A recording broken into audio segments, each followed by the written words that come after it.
Good evening, welcome to South Asia Newsline. I am Uzma Jafri. Here are the top stories we are tracking for you on Thursday, the 8th of April. India's record COVID-19 surge continues. PM Modi gets second vaccine dose. President Ghani defends three-step proposal, says Afghanistan needs dignified peace. And Nepal witnesses growth in foreign tourist arrivals amid eased restrictions.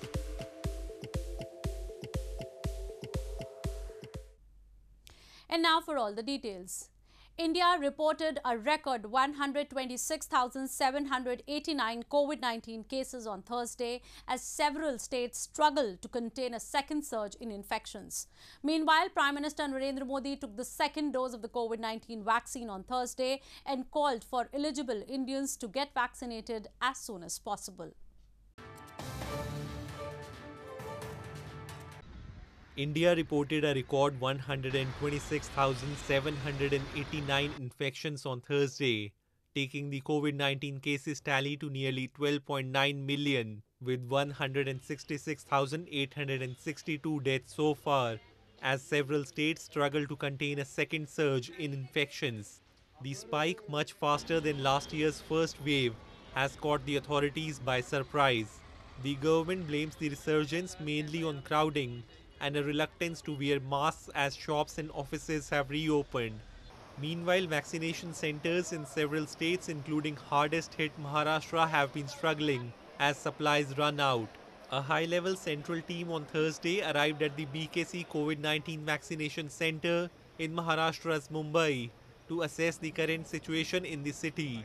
कि Covid appropriate behaviour, खास करके social distancing, mask का use, जो प्रशासन की तरफ से जो है गाइडलाइंस दी जा रही हैं, लॉकडाउन है तो उसका फॉलो करना है, जहां पे बताया गया है कि काम ये नहीं करना है, अगर आपको कोई सिम्टम्स हैं तो रिपोर्ट करना है, इन्हीं चीज़ों से जान बचेगी और इन चीज़ों को प्राथमिकता देनी ज़रूरी है. Meanwhile, Indian Prime Minister Narendra Modi on Thursday took the second dose of anti-COVID vaccine at the AIIMS hospital in New Delhi and urged all eligible citizens to get vaccinated as soon as possible. India started its vaccination drive in January. So far, more than 90 million health workers and those more than 45 years of age have received at least one shot. Only 11 million have received both doses, as India tries to build immunity to protect its more than 1.3 billion people. In news from Afghanistan, Afghan President Ashraf Ghani, while defending his administration's foreign policy legacy and peace plan, has said Afghanistan needs a dignified peace that could determine the country's bright future, but not a peace that could isolate the country in the international arena.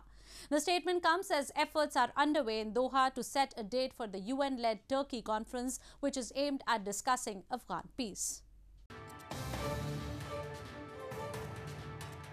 Afghan President Ashraf Ghani, in a recorded message aired on Wednesday, defended his administration's foreign policy legacy and peace plan, arguing that Afghanistan needs a dignified peace that could determine the country's bright future, but not a peace that could isolate Afghanistan in the international arena. While explaining his peace plan, Ghani said that no one from outside Afghanistan will be allowed to designate the leader of the country. On the UN's role in Afghanistan, Ghani said the UN has no alternative but to play a role in peace building for Afghanistan. And the lasting peace and stability which are hoped to come to Afghanistan would need the guarantee of the UN Security Council and the entire international community. Meanwhile, the High Council for National Reconciliation on Wednesday said that the agenda of the upcoming UN-led conference on Afghanistan in Turkey will be outlined in a manner in which preference will be on the end of war, ceasefire, and the settlement of the conflict based on a joint agreement. This comes as efforts are underway in Doha to set a date for the Turkey conference. Involved parties have yet to reach an agreement on the time and agenda of the event. In news from Pakistan, Russia's Foreign Minister Sergey Lavrov held talks with top Pakistan leadership, including Prime Minister Imran Khan, on Wednesday and discussed bilateral ties and troubled peace process in Afghanistan, where both countries have long histories of involvement. It was the first time a Russian foreign minister visited Pakistan in 9 years. Russia's Foreign Minister Sergey Lavrov on Wednesday held talks with Pakistan's Prime Minister Imran Khan and discussed bilateral ties and troubled peace process in Afghanistan, where both countries have long histories of involvement. A statement by Pakistan PM's office said the two sides discussed enhanced cooperation in fields of energy, industrial modernization, railways and aviation. In the regional context, Khan stressed the importance of a negotiated political settlement of the conflict in Afghanistan. During Lavrov's meeting with his Pakistan counterpart Shah Mahmood Qureshi, both the leaders discussed economic relations, counter-terrorism cooperation and Russian COVID-19 vaccine Sputnik V, apart from the Afghan situation where the peace talks are making little headway and a deadline looms for the US to withdraw its forces. Today, Russia and Pakistan see eye to eye on a lot of issues that are being discussed in Afghanistan. We are both interested in restoring peace and stability, and there's very good cooperation taking place on that score. Russia is concerned about Afghan instability spilling over into Central Asia as the US seeks to extricate itself from a war in Afghanistan against the Taliban, which Pakistan has for years been accused of supporting. Pakistan, however, denies that. Moving on. A massive protest erupted in Gilgit Baltistan recently after radicals allegedly set a school ablaze for teaching science and English to students. The protesters demanded action against the perpetrators while accusing the government of providing tacit support to extremists in the illegally occupied region. Massive protests erupted recently in illegally occupied region of Gilgit Baltistan after Pakistan's Khyber Pakhtunkhwa-based terrorists attacked a school in Diamar district and allegedly set it on fire for teaching science and English literature to students. The protesters shouted slogans and demanded arrest of the perpetrators and security for educational institutes, while accusing the government of providing tacit support to the extremists. सारे छोटे बच्चे जख्मी हो गए हैं, असاتज़ा जख्मी हो गए हैं, मुझे पर खुद हमला किया उन्होंने। उसके बावजूद पुलिस को मैंने उनका नाम सेंड किया, पुलिस मुझे कह रही है कि आपने दरखास्त में मेंशन क्यों नहीं किया उनका नाम। उधर तो आप लोगों की फटी पड़ी थी कि आप मुझे फरियादें कर रहे थे कि हम एटीए लगाएंगे, ये करेंगे, धरने न दे दो। मैं तो अभी मैं देखता हूँ एसपी साहब अगर ये हाल न करें तो मैं गेट की तरफ निकलूंगा। 1200 तलबा मेरे तांगीर कैंपस में। This is not the first time Islamic radicals have time and again attacked academic institutions for following a progressive Western education model. In 2018, terrorists had also set ablaze 12 girls' schools to discourage education of girls in the illegally occupied region. According to Human Rights Watch, the primary goal of such terror attacks is not to physically harm students or teachers, but to disrupt the educational process. In news from Nepal, data released by the Immigration Department of Nepal has showed the Himalayan nation saw a rise in the inflow of foreign tourists in March this year as the spring mountaineering season started. According to the figures, Nepal received more than 14,970 foreign tourists in March, a rise from around 9,140 in February and 8,874 in January this year.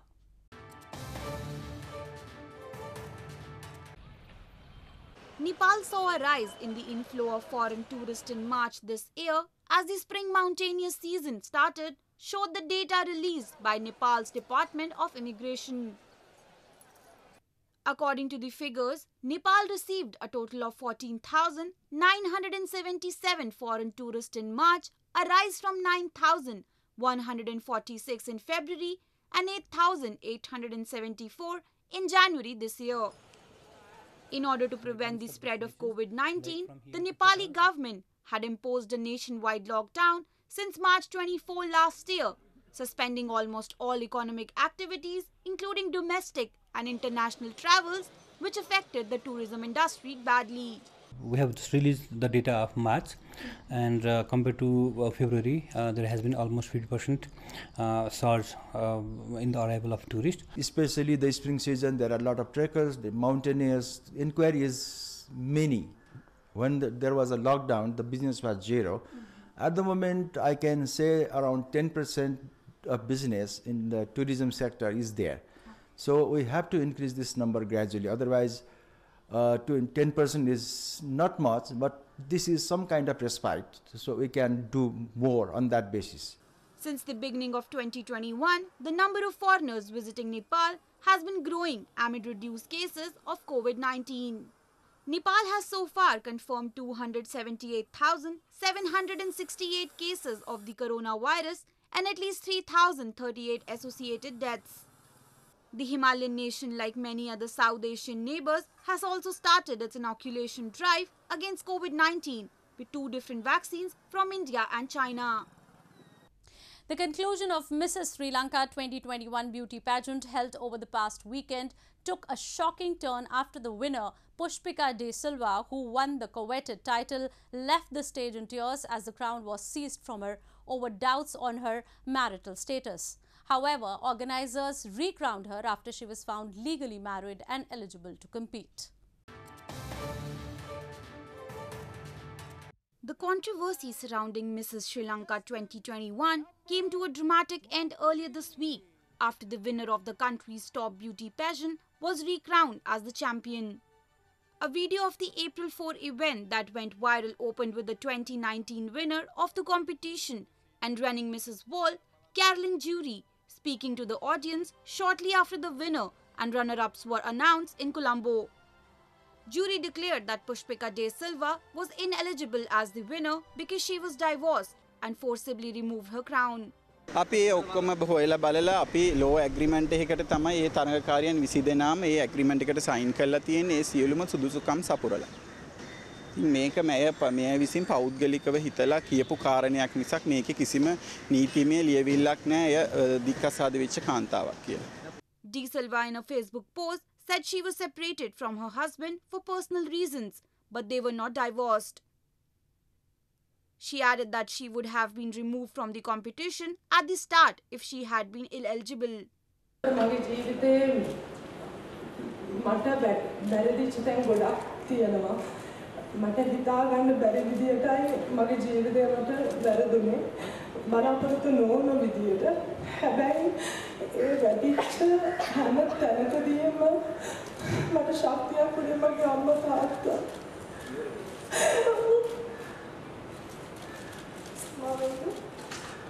The Mrs. World Series, founded in 1984, is an international beauty pageant for married women.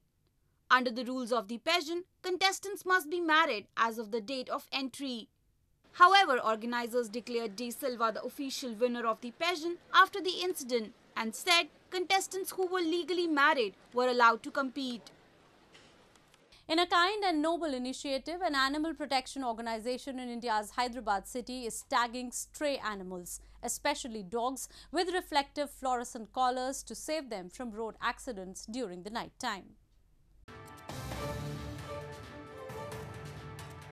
Activists from an animal protection organization in India's southern Hyderabad city are putting reflective collars on stray animals, especially dogs, to save them from road accidents during night.